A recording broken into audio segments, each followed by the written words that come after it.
Salut à tous, c'est parti pour le TP numéro 1. Alors ce qu'on va faire aujourd'hui, c'est tout simplement créer un tableau classé par ordre croissant ou décroissant. Donc c'est un exercice très simple pour vous apprendre à utiliser quelques boucles d'algorithme. C'est parti.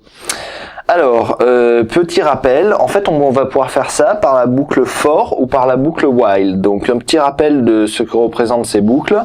Donc la boucle for permet de construire un tableau en spécifiant le premier et le dernier terme.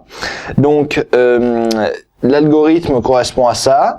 Le tableau 1, donc on déclare le tableau 1, on déclare i.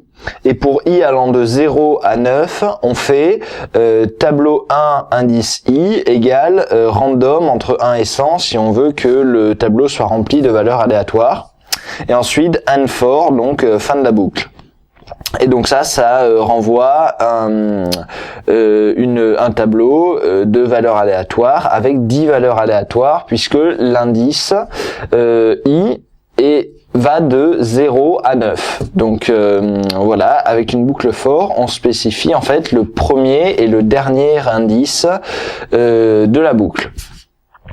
Avec la boucle while, par contre, ça permet de créer un tableau en spécifiant uniquement le dernier terme. Donc l'algorithme est le suivant, on déclare le tableau, on déclare l'indice et on doit en plus déclarer la valeur de l'indice au début. Donc là en fait on a i égale 0 par exemple. Et ensuite seulement on commence la boucle while avec while i inférieur à 10, do tableau 1 indice i égale random 1 à 100. Et ensuite, une étape très importante, c'est le i égale i plus 1. Pourquoi? Parce que si jamais le i, on ne met pas i égale i plus 1, le i va rester égal à 0, qui est sa valeur initiale, déclarée avant la boucle while. Et dans ce cas, la boucle while sera infinie, puisque le i restera à 0, donc i sera toujours inférieur à 10, donc la boucle while sera toujours activée, en fait la condition de la boucle while sera toujours vraie. Donc i sera toujours inférieur à 10, donc ça sera une boucle infinie, et votre programme donc ne s'arrêtera jamais. Il faut donc rajouter l'action i égale i plus 1 à l'intérieur de la boucle while. Voilà, donc en fait, juste pour un peu mieux vous expliquer comment ça marche, le programme lit en fait, le programme teste la condition de la boucle while, donc i inférieur à 10. Si elle est vraie, il exécute il exécute toutes les actions à l'intérieur de la boucle while, et une fois qu'il atteint end while, il reteste immédiatement la condition de la boucle while, et si elle est vraie, il recommence. Donc c'est pour ça que le i égale i plus 1 doit être à l'intérieur de la boucle while. Donc des petits exemples de boucle for rapidement. Là par exemple, vous avez ici un exemple d'une boucle for qui va calculer 1 plus 1 plus 1 plus 1 10 fois. Donc au début vous déclarez u égale 0. Ensuite pour i égale 1 à 10, faire u égale u plus 1. Donc ça veut dire que u égale 0, donc ensuite u égale 0 plus 1, puis u égale 1 plus 1, etc. Donc, et ça on le réalise 10 fois, et à la fin ça donne u égale 10. Autre chose, on peut créer une boucle qui calcule 1 plus 2 plus 3 plus 4 plus 5 jusqu'à 10. Et donc pour faire ça, on déclare u égale 0 au début, et ensuite pour i égale 1 à 10, faire u égale u plus i. Donc u en fait ça sera la somme de tous les i allant de 1 à 10. Donc en fait ça sera 1 plus 2 plus 3 plus 4 plus 5 jusqu'à 10. Voilà, et à la fin u égale 55. Voilà, donc ça sont deux boucles for, et pareil, et en fait on peut calculer la même chose avec les boucles while. Donc je vous ai mis en fait les mêmes calculs avec les boucles while. Donc pour calculer 1 plus 1 plus 1 plus 1 10 fois, on déclare i égale 1 et u égale 0. Et alors là, à l'intérieur de la boucle while, il y a deux choses à faire. Tant que i est inférieur à 10, il faut faire u égale u plus 1 et i égale i plus 1. Vous voyez, à chaque fois, on rajoute 1 à U, on rajoute 1 à U, et on réalise ça 10 fois. Et en fait, pour réaliser ça 10 fois, il va falloir augmenter I de 1 10 fois, et ensuite la 10e fois, I ne sera plus, la 11e fois, I sera supérieur à 10, donc en fait I sera égal à 10, mais donc il sera pas strictement inférieur à 10, donc la boucle sera fausse. Voilà, et c'est la même chose, c'est à peu près la même chose pour calculer 1, plus 2, plus 3, plus 4, plus 5, jusqu'à plus 10.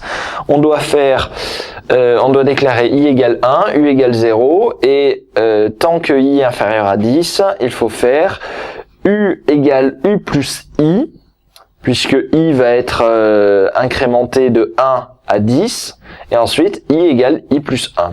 Voilà. Alors, maintenant, je vais vous proposer 3 codes.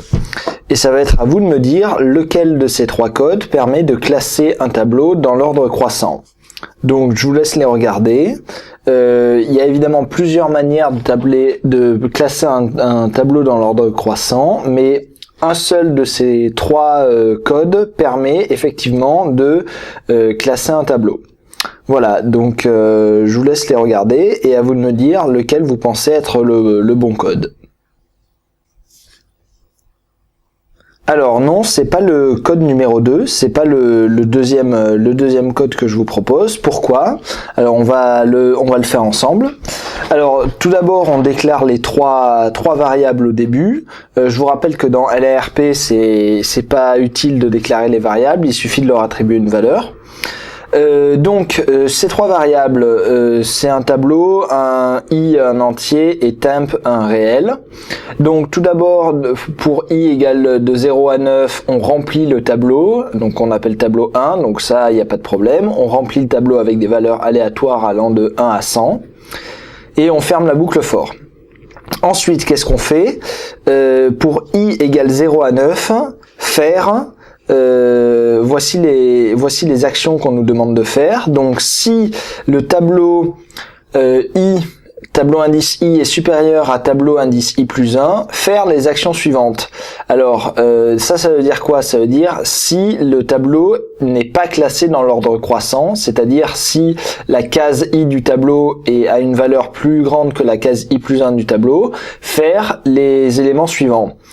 Alors, où est l'erreur dans cette série d'actions qu'il y a en dessous? C'est que si vous regardez bien, en fait, on perd la valeur du tableau à l'indice I, puisque on enregistre dans temp la valeur du tableau indice I, on met dans la valeur du tableau à l'indice I la valeur du tableau à l'indice I plus 1, et ensuite on met dans la valeur du tableau à l'indice I plus 1 la valeur du tableau à l'indice I. Donc en gros, ici, le tableau à l'indice I, à cet endroit-là, il a la valeur du tableau à l'indice I plus 1. Du coup, on perd la valeur à l'indice I, et les deux cases du tableau, donc la case I et la case I plus 1, ont toutes les deux la valeur de tableau à l'indice I plus 1. Et donc, là, il y a un problème puisque on n'intervertit pas les données. En fait, là, les données ne sont pas interverties. Et un autre problème, c'est aussi l'indice. Là, ça va de 0 à 9. Donc, le tableau I plus 1, ça veut dire tableau indice 10, et le tableau indice 10 n'existe pas. Voilà, donc il y a plusieurs problèmes, et donc ce n'est pas le bon code. Alors, ce n'est pas non plus le 3e code. Pourquoi est-ce que c'est pas le 3e code? Donc, on va regarder ça ensemble. Donc, on déclare les 3 variables. Je vous rappelle que dans LARP, pas besoin de déclarer les variables, il suffit de leur attribuer une valeur. Ensuite, ici, de I égale 0 à 9, on attribue des variables aléatoires allant de 1 à 100 dans les 10 cases du tableau. Donc, pas de problème, c'est ce qu'il faut faire. Ensuite, on déclare une variable booléenne tableau classé égale false. Donc, elle est fausse. On commence une boucle while, donc tant que la variable tableau classé est fausse, faire les actions suivantes. Donc déclarer tableau classé égale true, bon jusque là pas de problème, enfin on voit pas qu'est-ce qui peut bugger. Par contre, ensuite, pareil, un autre problème dans cette boucle-là, dans la boucle for, for i égale 0 à 9, qu'est-ce qui se passe? Si la case i est supérieure à la case i plus 1, alors on nous demande de réaliser deux actions, tableau i égale tableau i plus 1 et tableau i plus 1 égale tableau i. Mais le problème, c'est que ça suffit pas pour intervertir les données. Pour intervertir les données, d'abord il faut stocker la valeur du tableau de la case i, et ensuite il faudra la mettre dans la case i plus 1. Or là, en fait, on attribue encore une fois aux deux cases la valeur de la case i plus 1, et on n'intervertit pas les données. Donc le tableau numéro 3 est faux. Alors la bonne réponse en fait c'est le premier tableau. Donc le premier tableau permet effectivement de classer, de générer, de classer un tableau dans l'ordre croissant. Alors on va reprendre ça rapidement. On déclare au début les trois variables, tableau 1, i et temp. Je vous rappelle que dans LRP, pas besoin de déclarer ces variables, il suffit de leur attribuer une valeur. Alors ensuite, qu'est-ce qu'on fait? Pour i égale de 0 à 9, on remplit le tableau avec des variables aléatoires allant de 1 à 100. Donc ça, c'est ce qu'il faut faire. Il n'y a pas de problème pour cette boucle for. Ensuite, qu'est-ce qu'on fait? On déclare une variable qu'on appelle tableau classé, enfin TB class, et qui est une variable booléenne, donc à qui on attribue la valeur vrai ou faux. Donc ici, on lui donne la valeur faux. Et ensuite, on construit une boucle while à partir de cette variable. Donc, while tant que cette variable est fausse. Donc, en gros, ça voudra dire tant que le tableau n'est pas classé. Qu'est-ce qu'on fait? Alors, tout d'abord, on va attribuer à la variable tbClass la valeur vraie. On verra ensuite pourquoi on fait ça. Alors, tout d'abord, on va créer une boucle for allant de 0 à 8. Alors, les bornes sont importantes là. Il faut aller de 0 à 8 et pas de 0 à 9 parce qu'on considère i et i plus 1. Et donc, i plus 1 ne peut aller que jusqu'à... Enfin, i ne peut aller que jusqu'à 8 pour que i plus 1 aille jusqu'à 9, comme le tableau va de 0 à 9.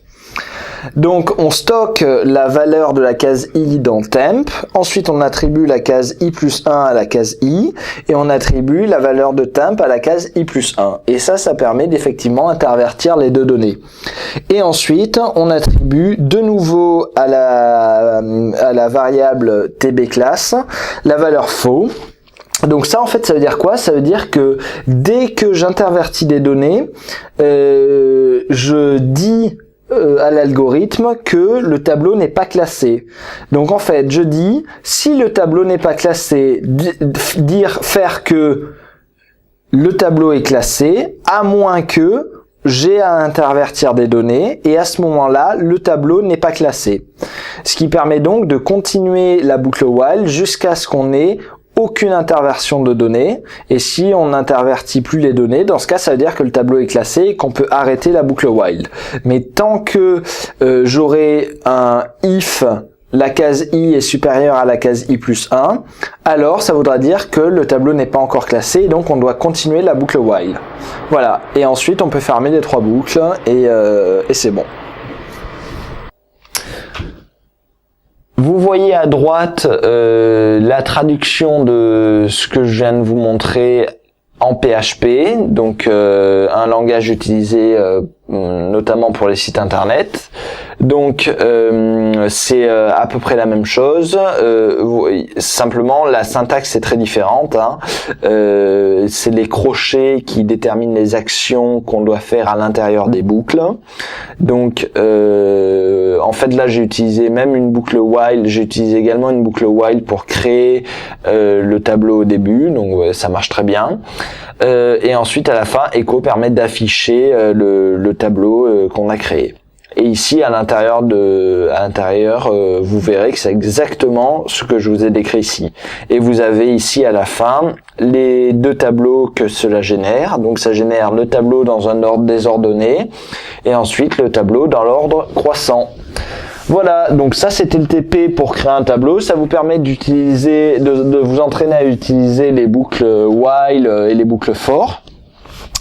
Et vous verrez, vous aurez toujours besoin de ces boucles pour les prochains TP et dans vos codes. Voilà, à très bientôt pour un prochain TP sur les messages secrets. Salut!